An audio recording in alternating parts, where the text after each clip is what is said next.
Hello, I'm Dr. Chris Schock with OnlineDermClinic. Today's tutorial will be about melanocytic nevi, or more commonly known as moles. We hope you find this tutorial helpful. Well, melanocytes are what make up moles, and melanocytes are the cells within our skin that give us color.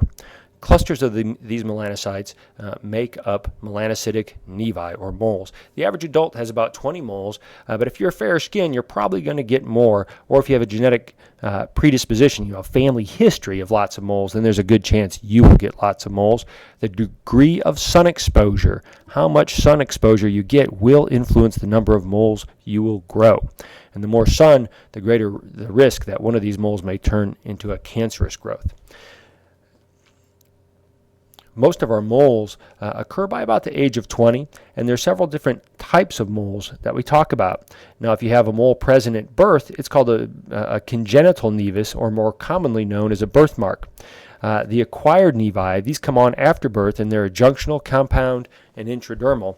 These are the more common types, and moles tend to mature through these different types of moles. So they start out as junctional in most cases, so they're smooth and brown.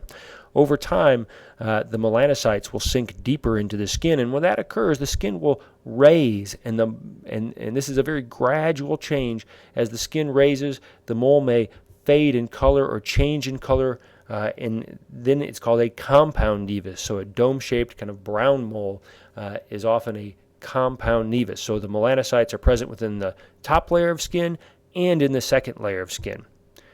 When the mole cells, the melanocytes, are all in the dermis, the second layer of skin, they're called intradermal nevus, and so that's the third stage of maturation for most moles. Now, if you noticed, all of these moles, they're round to oval, they're fairly uniform in color. So this is what we want to see in a typical melanocytic nevus. Well, the worry is that melanoma can sometimes develop within a mole. They can also develop de novo, just on normal skin. You may get a brand new spot that's melanoma from the very beginning, but about 50% to 70% of the time, depending on what study you read, melanoma cancer can develop from a pre-existing mole. About 1 in 58 Caucasians in the United States will now get melanoma in their lifetime. That risk was about 1 in 1,500 back in 1930. So our habits, our culture of sun-seeking and the use of tanning beds has greatly increased our risk for melanoma. Now, 1 in 1,000 risk for African Americans. If you have dark skin, you have natural sun protection, and so your risk for melanoma is lower. 1 in 200 for Hispanics, you can see. When diagnosed early, if we catch a melanoma cancer early, the cure rate approaches 100%. That's why so much information is put into early detection. Once you have spread, once you have distant metastasis, also known as METs, your survival is about 6 to 9 months.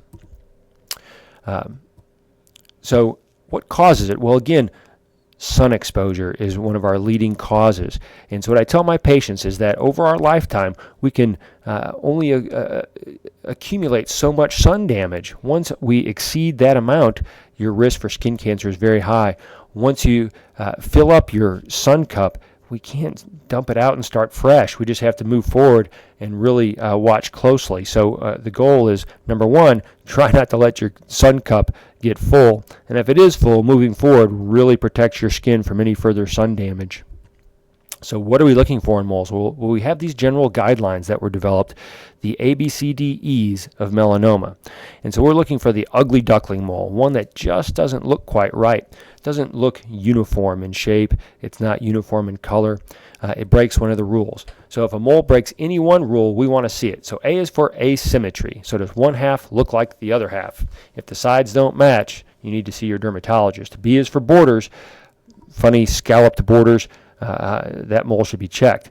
In nature, we like to see round to oval moles, and they should be C, uniform in color, and D, diameter, they should be 6 millimeters in size or less, so about the size of a pencil eraser, and they really shouldn't make any rapid changes, and they should be asymptomatic. So if a mole is itching, burning, stinging, growing, changing, new color, new shape, new size, you should bring it to your dermatologist's attention. Let's take a look at a few melanoma skin cancers. Here you can see it's greater than 6 millimeters, and the shape. This has those scalloped borders. It is not round nor oval. Here's an amelanotic melanoma. This melanoma is not black. It's pink and red. It even has some whitish color at the top. So we need to be on the lookout for any mole, whether it be pink, black, brown, red. That doesn't matter. Color variation, is it growing? You can see that this is greater than 2 centimeters in size. Here's a melanoma with a more classic picture of a melanoma. It's got the scalloped borders, and it's got color variation. And again, it's greater than 6 millimeters. So we want to look for these patterns. Is there something unusual lurking about around your moles, or in between your moles, or maybe within one of your moles? Is there a rat? I don't know if you can see, it takes a little imagination, but my son pointed this out to me in the sky. Sometimes you'd think it's just a pretty day and nice clouds, but here if you look, it looks kind of like a rat floating through the air. So we want to recognize, is there a rat lurking about amongst our moles? So be on the lookout. If you notice something strange, come see your dermatologist. As always, thank you for allowing us to participate in your care, and we hope you found this tutorial informative.